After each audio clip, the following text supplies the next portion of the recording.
And also another nga role so sa shepherd is mao ang pag-care for the sick and to the injured, no? Mo kana makita na mo mga kaigsunan kung naay mga kahayupan mga kaigsunan, no?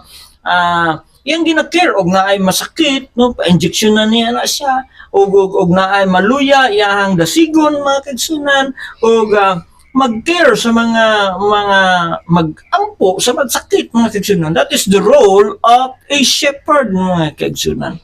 And also diya sa Bible, makita nato na sa diha nga isa sa mga role niya is nagastay na siya, nagabantay gina siya day and night mga kaigsunan, no? Mao na siya ang makita nato diha nga role diha sa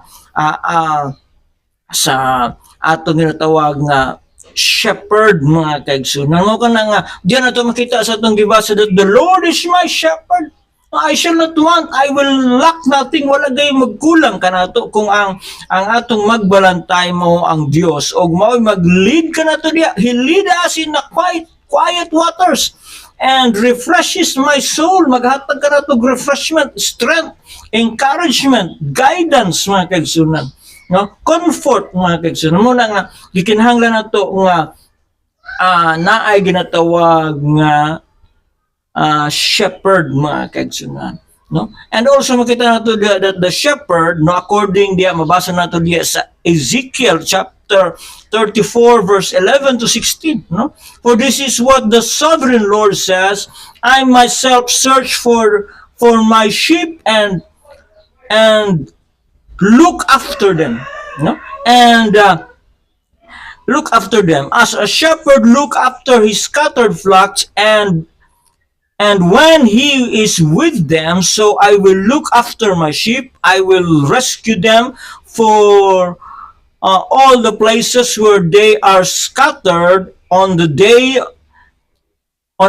of clouds and darkness. I will search for the lost and bring back the astrays, those who are astray, and build up the injured and strengthen the weak. No, diyan nato makita nga God promises to be the ultimate shepherd nato mga kaigsunan nga nagsimbolo po, no, gisimbolize sa Dios ang iyang kaugalingon sama sa magbalantay, mga literal nga mga tigbantay sa karnero, no? Og iyang nation, no, sa iyang nation, especially to the nation of Israel, He is the all-powerful, the sovereign Lord.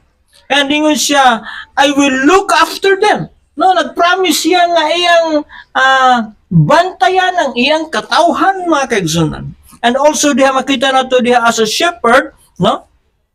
He will also as a shepherd look after those nga mga nawala mga kaigsunan. Kanindot kaayo nga makita nato og masayra nato nga bisan pa di ay nga na-lost kita, nawala ta mga kaigsunan, no? Ginapangita kita sa Dios. Ug asa ka man karon sa nga nagapaminaw, nagatanaw na ini nga programa, no? Nindot kaayo masayra nato nga God is looking for you, mga kaigsunan, and waiting for you to receive His only begotten Son, no? Diyan nato makita mga kaigsunan. And ingon siya, I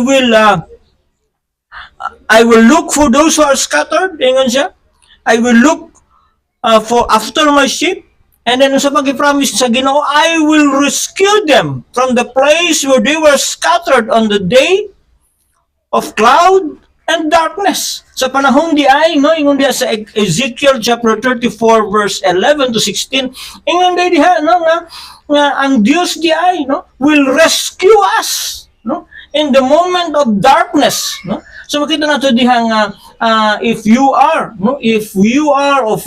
undergoing a kanang walay kasiguruhan sa atong kinabuhi, there are darkness, there are clouds covering our vision mga kaigsunan nga confused kita, no? God will rescue us in the darkest moment of your life, no? We can call upon God, no, ingon siya, and I will search for the lost.